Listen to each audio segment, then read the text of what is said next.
Aaron Boyd for the next one. Justin. A recent report showed that Connecticut's manufacturing sector continues to shrink, with 1,500 jobs lost in the last year. How important is the manufacturing industry in Connecticut, and what action, if any, should be taken? Well, it's critical. When I talk to manufacturers, one of the biggest things they bring up is the cost of energy in Connecticut. And in fact, it's one of the biggest things that my wife brings up around the kitchen table, because we have extremely high energy costs here in Connecticut. In fact, in Connecticut, our electricity rates are basically double the national average. The only state with a higher rate is the state of Hawaii, and they have to, of course, import everything. I can think of a lot of things you want to be number 2 to Hawaii in, but electricity costs are not among them. Unless we get electricity costs down, I do not believe we're going to be able to expand our manufacturing base, especially for high-tech manufacturing that requires a lot of energy. In the state Senate, and this is a position where I disagree very much with Andrew Warbeck, and these elections are about choices. Andrew voted for the cap-and-trade system, the Regional Greenhouse Gas Initiative. At the time, maybe it sounded like a good idea to some people, but I can tell you, since then, Republicans are taking a second look. Governor Christie down in New Jersey has withdrawn from that treaty, withdrawn the state of New Jersey from that treaty, because cap-and-trade is a tax on energy. When presented with the opportunity to revisit the cap-and-trade bill in the state Senate, Andrew said, yes, we'll have the hearing, but I can't imagine why in the world we'd want to get rid of cap-and-trade.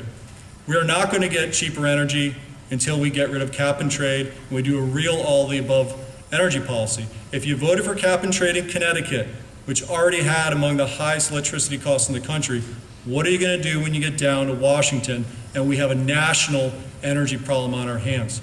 So I believe we need to look at this issue. It's a huge household issue. This is bread and butter, kitchen table stuff. We need to be able to put up a candidate that can show daylight between Chris Donovan, who supports cap-and-trade at every level, and the Republican Party nominee who should not be in any way, shape, and form attached to cap-and-trade, but instead should be in favor of an all-the-above energy policy.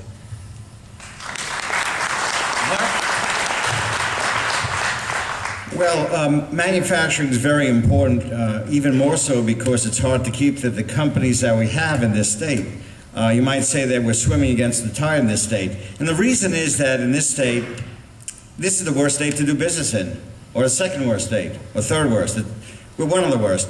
And we have to change the economic activity and economic environment in this state for manufacturing companies to stay in the state, or to try to attract some other manufacturing concerns. That's going to take a process. We started 20 years by getting the temporary income tax, and from that date to now, we've consistently lost competitiveness, consistently lost jobs, and now losing people. So we have to change this state at its roots to be able to hold on to manufacturing and perhaps bring back some.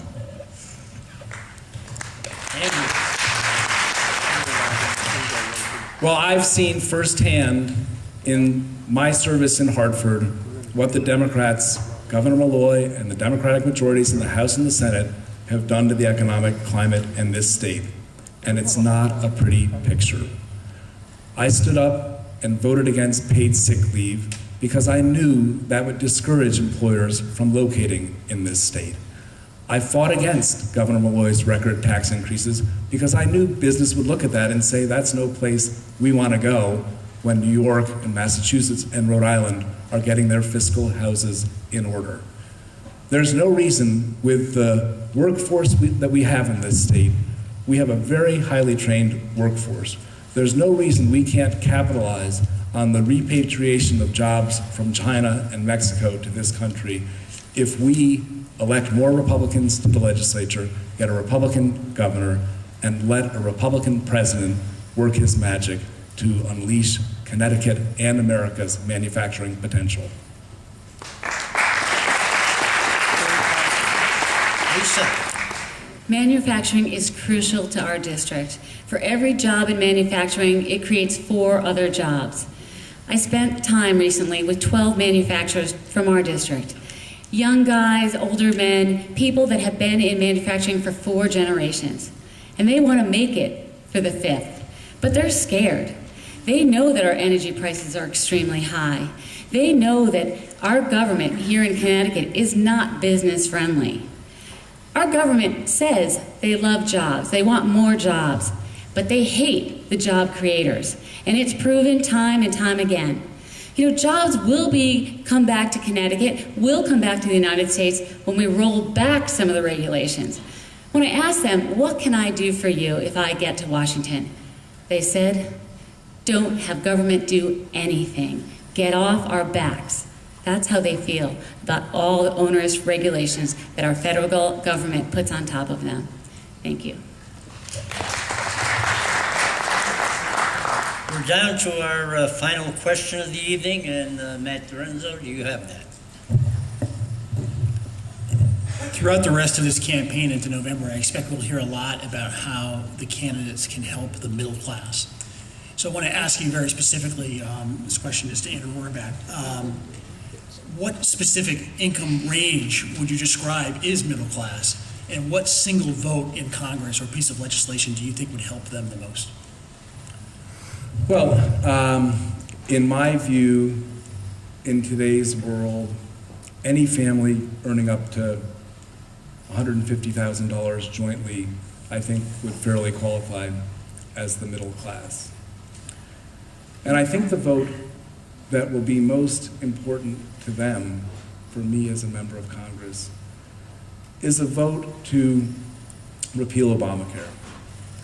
Because Obamacare is, according to Ernst & Young, this nation is going to lose 700,000 jobs. 1/2 of all jobs we have today are going to be lost because of the implementation of Obamacare. Obamacare is going to visit $800 billion in new taxes on the middle class. And large employers are deciding, 10% of large employers saying they may drop the coverage they now provide. And these are companies like AT&T and Caterpillar who think it may be less expensive for them to pay the fine than to provide the coverage. So I think repealing Obamacare is the beginning of the reconstruction of the middle class, giving people a shot at working hard and succeeding in this country. It's step one in a multi-step process.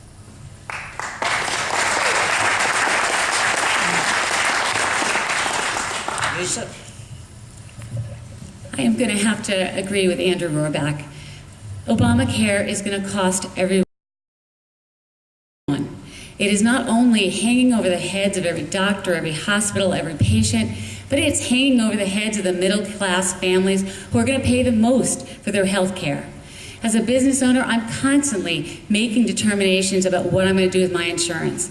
Every other year, I have to change insurance companies because I don't want to put 15 or 20% more on top of the cost that the employees pay. They pay about 20% of their insurance with my companies. I know that Obamacare is not the answer, that we can put healthcare reform in place using bipartisan solutions, using market-based, market-driven forces that will reduce the cost of healthcare and reduce the cost of insurance on middle-class families. Thank you. Justin? I'd imagine if when you've supported Obamacare in the past, when you've supported its tenets, every answer in a conservative primary has got to be repeal Obamacare. But you know what? Right now the middle class is hurting. Obamacare hasn't even been fully implemented. And the middle class certainly wasn't doing well before Obamacare was passed. So it can't just be Obamacare. Getting rid of Obamacare and doing real health care reforms is going to help. But until we have economic growth, until we grow the country at 3.5%, 4%, which has been our historic average, instead of the 1.5% that we're at now, the middle class is not going to be able to recover. And that means improving the business environment. And to do that, you got to send people down there that believe in doing just that, and not just talking about it, but really reducing the business taxes, doing an all-the-above energy policy, repealing and replacing Obamacare, not repealing or replacing, repealing and replacing, and moving towards a more stable dollar.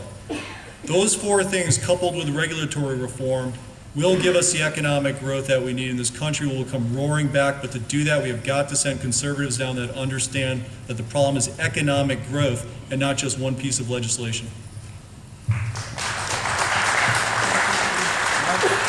Yeah, the middle class has lost faith in its representatives down in Congress, the Senate, and the President. Half of the folks don't vote.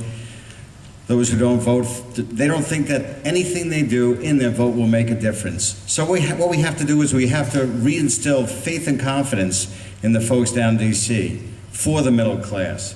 We have to do a lot. Obamacare is something that a congressman doesn't need to think about because Congress has tried to repeal it many times. We need a new president, we need 5 senators in the U.S. Senate, and then we'll be able to take care of that. But the other things that we need to do, 1A, 1B, we have to cut the spending. We have to change that habit, that addiction of spending. We have to reduce marginal rates. We have to simplify the 30,000 pages of code in the tax code that nobody understands. We have to increase the growth from 1.75% to 3 or 4. China is growing at 6%, and they feel that's anemic. Once we do those things, this country will come roaring back.